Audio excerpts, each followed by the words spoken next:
Good morning everyone. আশা করি তোমরা সবাই খুব ভালো আছো। দেখো, আজকে আমি তোমাদের মাধ্যমিকের ভূগোল থেকে প্রথম যে অধ্যায়টা আছে সেই অধ্যায়ের আগের দিন আমি শুধুমাত্র এমসিকিউ গুলো করিয়েছিলাম। আজকে আমি ঠিক তার পর থেকে যে প্রশ্নগুলো আছে সেগুলো করাবো এবং এরপরে আরেকটা ভিডিও বানিয়ে তোমাদের শর্ট প্রশ্নগুলো করাবো। তাহলেই দেখবে সমস্তটা শেষ হয়ে যাচ্ছে। যদি তোমাদের এই প্রশ্নগুলো ভালো লেগে থাকে তাহলে অবশ্যই আমাকে কমেন্টের মাধ্যমে জানাবে এবং বন্ধুদের মাধ্যমে শেয়ার করবে এবং সাবস্ক্রাইব করবে। তাহলে তোমরা দেখো প্রথম যে অধ্যায়টা আছে তার নাম কি আছে। দেখো প্রথম যে অধ্যায়টা আছে তার নাম হচ্ছে বহির্জাত প্রক্রিয়া ও তাদের দ্বারা, এটা দাদের হয়ে গেছে, তাদের দ্বারা সৃষ্ট ভূমিরূপ। এবার দেখো প্রথম যে প্রশ্নটা আছে, দেখো আউটওয়াশ প্লেনে সৃষ্ট গর্তগুলিকে কি বলে, সেটা হচ্ছে কেটল। 2 নম্বরের প্রশ্ন দেখো, কোন দেশকে ফিওরের দেশ বলে, সেটা হচ্ছে নরওয়েকে। 3 নম্বরের প্রশ্ন দেখো, বায়ুর অপসারণের ফলে সৃষ্ট গর্তকে মঙ্গোলিয়ায় কি বলে, সেটা হচ্ছে যে প্যাংকিয়াং। এবার 4 নম্বরের প্রশ্ন দেখো, 4 নম্বরের প্রশ্ন হচ্ছে ভারতের বৃহত্তম নদী অববাহিকা কোনটি, সেটা হচ্ছে গঙ্গা অববাহিকা। 5 নম্বরের প্রশ্ন দেখো, বারখানেট কি পাশাপাশি অবস্থিত বারখান বালিয়াড়িগুলোকে পরস্পরের সঙ্গে যুক্ত হয়ে গেলে বৃহৎ বালিয়াড়ি গড়ে ওঠে, তাকে বারখানেট বলে।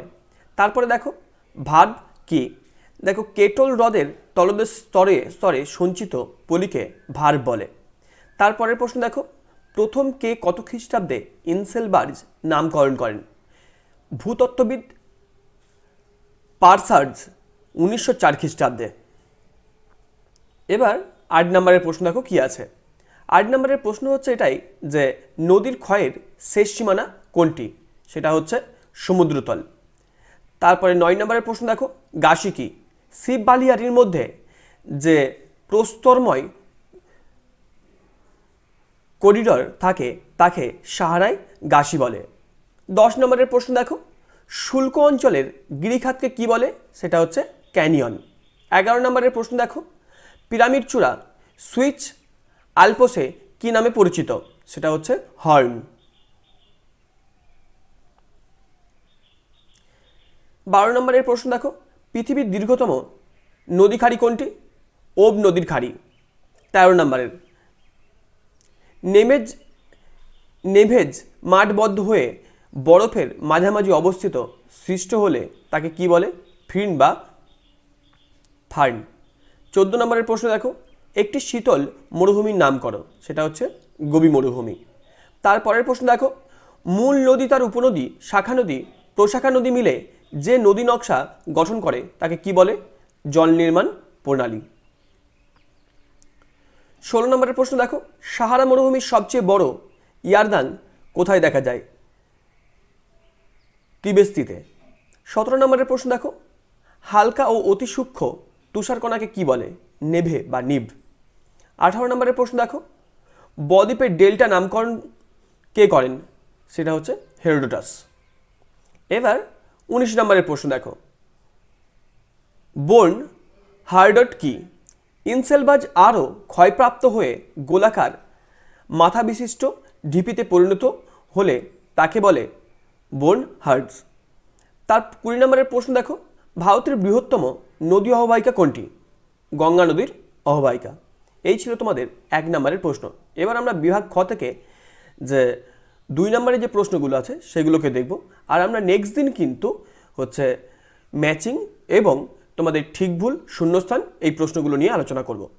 দেখো বিভাগ খ থেকে কি প্রশ্ন আছে, প্লায়া হ্রদ কাকে বলে, তোমরা উত্তরগুলোকে ভালো করে দেখে নেবে, আমি আর পড়ে তোমাদের শোনাচ্ছি না। তারপরে দেখো মিয়েন্ডার কি। 3 নম্বরের প্রশ্ন দেখো, খাড়ি কি। তোমরা এই প্রশ্নের উত্তরগুলোকে খুব ভালো করে কিন্তু লিখে নেবে। তারপরে দেখো হিমশৈল কি। 5 নম্বরের প্রশ্ন দেখো, ক্যানিয়ন কাকে বলে। 6 নম্বরের প্রশ্ন দেখো, লোয়েস কি। 7 নম্বরের প্রশ্ন, নগ্নিভবন কাকে বলে। 8 নম্বরের প্রশ্ন দেখো, কোরিবা সার্ক কাকে বলে।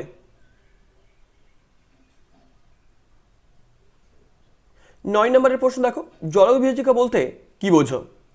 10 নম্বরের প্রশ্ন দেখো, বাজাদা কি। 11 নম্বরের প্রশ্ন হচ্ছে পেডিমেন্ট কাকে বলে?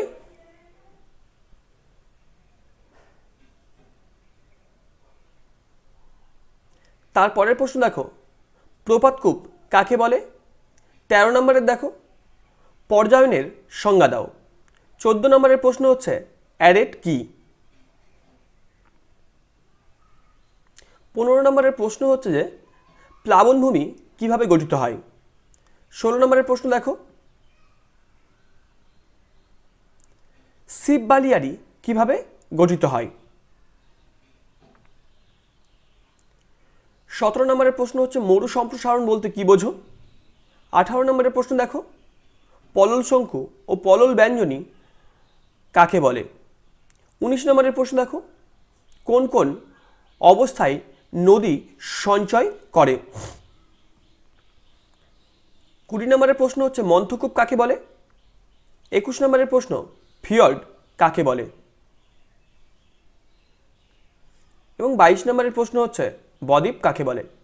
তোমরা এই সমস্ত প্রশ্নগুলো যদি এখন থেকে প্র্যাকটিস করে থাকো তাহলে দেখবে তোমাদের পরীক্ষায় আর কোনো রকম অসুবিধা হবে না। 23 নম্বরের প্রশ্ন দেখো, নুনাট্যাক্স কি? আর 24 নম্বরের প্রশ্ন হচ্ছে পাখির পায়ের মতো বদ্বীপ কীভাবে গঠিত হয়? এই প্রশ্নগুলোই তোমাদের ছিল আজকে।